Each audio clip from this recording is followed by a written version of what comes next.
इस lecture video में हम लोग डिस्कस करने जा रहे हैं relation between KP and KC. Relation between KP and KC. इस रिलेशन के लिए हमें एक रिएक्शन चाहिए। सपोज कर लिए रिएक्शन है एक्स ए गिव वाई बी, ये रिएक्शन है और इसके स्टोइकियोमेट्रिक कोफिशिएंट क्या है, एक्स है, इसके क्या है, वाई है। इसके एक के एक्स है, इसके क्या है, वाई है। और इस रिएक्शन के लिए अगर मैं केसी लिखूं तो केसी इक्वल टू क्या हो जाएगा, प्रोडक्ट का कंसंट्रेशन अपान रिएक्टेंट का कंसंट्रेशन। प्रोडक्ट क्या है, बी है, बी की स्टोइकियोमेट्रिक कोफिशिएंट क्या हो जाएगा, पावर में चला जाएगा। इसका क्या होगा, ए की पावर एक्स। ये केसी हो गया। इसी तरीके से अगर हम केपी लिखें, केपी तो KP equal to the partial pressure of B की power Y partial pressure of A की पावर एक्स। ये केपी हमने लिख दिया और एक केसी लिख दिया। किसी भी रिएक्शन का केसी और केपी आसानी से लिखा जा सकता है। ऑलरेडी मैं डिस्कस किया हूँ, समझाया हूँ, सबको आता होगा, सारे बच्चों को आता होगा केसी और केपी निकालना किसी भी रिएक्शन का। प्रोडक्ट का कंसंट्रेशन अपॉन रिएक्टेंट का कंसंट्रेशन केसी और केपी होते हैं, लेकिन केसी के कंसंट्रेशन के टर्म में कंसंट्रेशन और प्रेशर के टर्म में पार्शियल प्रेशर के टर्म में केवल प्रेशर यूज करेंगे। और जो भी रिएक्शन के स्टोइकियोमेट्रिक कोफिशिएंट होंगे, चाहे रिएक्टेंट साइड होंगे चाहे प्रोडक्ट साइड, अगर प्रोडक्ट साइड के स्टोइकियोमेट्रिक कोफिशिएंट है तो प्रोडक्ट के पावर पे लगा देंगे और रिएक्टेंट का है तो रिएक्टेंट पे लगा दीजिए। तो इस तरीके से हम केसी और केपी फाइंड आउट करेंगे। अब हमें पता है according to ideal gas equation, चूँकि हमें इनमें रिलेशन फाइंड आउट करना है, इन दोनों में हमें रिलेशन फाइंड आउट करना है, तो हमें क्या करना होगा, according to ideal gas equation P V equal to n R T और P equal to n by V, इसको इधर नीचे ले जाएंगे तो बी आर टी। और एन बाई भी क्या होता है, n by V equal to क्या होता है, कंसंट्रेशन। क्या होता है, कंसंट्रेशन। एन बाई भी क्या होता है, कंसंट्रेशन। तो P इक्वल टू कंसंट्रेशन को C से रिप्रेजेंट कर दूँ तो सी आर टी होगा, या P इक्वल टू हम लिख देंगे इसकी जगह है एक कंसंट्रेशन ब्रैकेट लिख देंगे आर टी, ये हो जाएगा। यहाँ तक समझ में आ रहा होगा।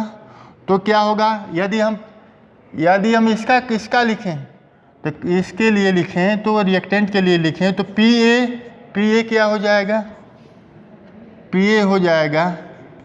चूँकि पी ए लिख रहे हैं तो इसका कंसंट्रेशन लेना पड़ेगा P A x R T, और पी बी लेंगे तो क्या हो जाएगा, तो पी बी क्या हो जाएगा, इसका concentration that is B Y R T. Clear हो गया होगा आपको समझ में। तो अगर इसकी वैल्यू को, इस दोनों पी ए और पी की वैल्यू को इसके में पुट अप कर देंगे, के पी की वैल्यू में पुट कर दीजिए तो क्या आएगा, K P equal to P B क्या है, बी की power Y R T upon P A X, और पी ए एक्स क्या है, ए की power X R T. Clear समझ में आया होगा। और यहाँ पे देखिए b की पावर y, a की पावर x, b की पावर a की पावर x, ये क्या हो जाएगा, kc हो जाएगा। तो kp इक्वल टू क्या हो जाएगा, kc rt, नीचे का भी rt है ऊपर चला जाएगा तो rt।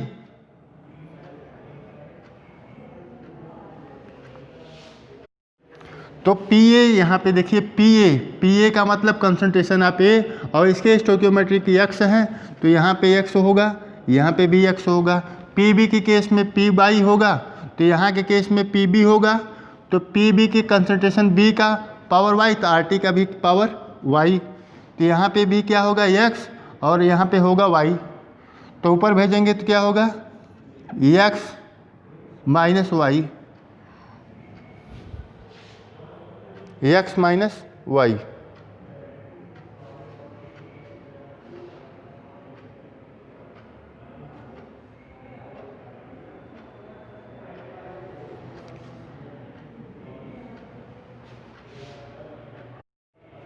तो हो जाएगा K P equal to K C R T Y minus X, और वाई माइनस यक्स को हम क्या है, Y minus X is a stoichiometric coefficient minus stoichiometric coefficient of reactant, product का और रिएक्टेंट का माइनस कर देंगे तो इसकी जगह हम डेल्टा एन जी यूज कर सकते हैं।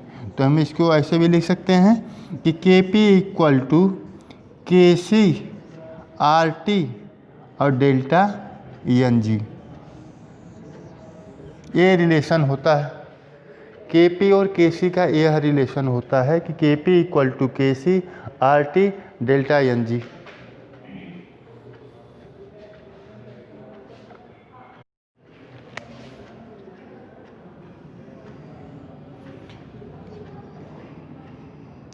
यहाँ पे R की वैल्यू लेंगे 0.0821 लीटर एटीएम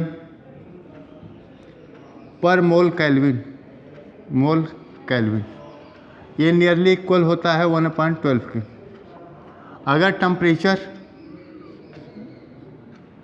12 केल्विन से ज़्यादा हो, दैट इज़ ये 12 केल्विन को डिग्री सेल्सियस में -261 डिग्री सेल्सियस, ये इतना कम टेम्परेचर है कि इस टेम्परेचर पे मॉलिक्यूलर क्या हो जाएंगे, सारे भी गैस के मॉलिक्यूल सीज हो जाएंगे।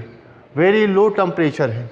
तो इस टेम्परेचर पे आरटी की वैल्यू क्या हो जाएगी, 1 से ज़्यादा हो जाएगी। Then if delta N G equal to 0 होगा, तो पहली कंडीशन डेल्टा एन जी 0 होगा, स्टोइकियोमेट्रिक कोफिशिएंट की वैल्यू यदि एन जी की वैल्यू 0 आएगी तो उस केस में K P must be equal to the K C.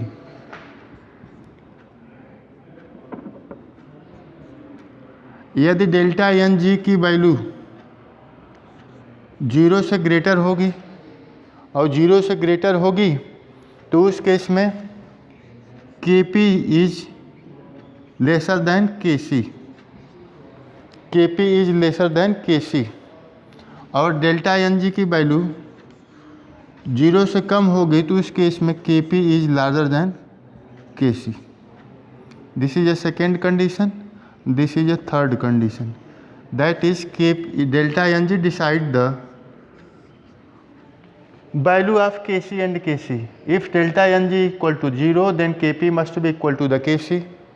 If delta Ng is greater than 0, then Kp is smaller than Kc. If delta Ng is smaller than 0, then Kp is larger than Kc. तो हमारा main क्या है, Kp और Kc का relation है। तो Kp और Kc का रिलेशन क्या आया है, Kp is equal to the Kc RT delta Ng.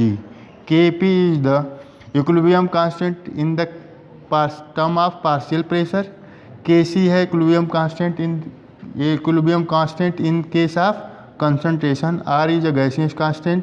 और इस केस में R की वैल्यू हम लोग लेंगे 0.0821 लीटर एटीएम पर मोल केल्विन। टेम्परेचर को हमेशा केल्विन में यहाँ पे रखेंगे। डेल्टा Ng क्या है, stoichiometric coefficient for gaseous reactant and product. तो आपको सब कुछ को समझ में आया होगा कि रिलेशन बिटवीन Kp और Kc क्या होता है। तो ये हमेशा रिलेशन याद रख लेना है कि Kp is equal to the Kc RT delta Ng। Thank you for watching.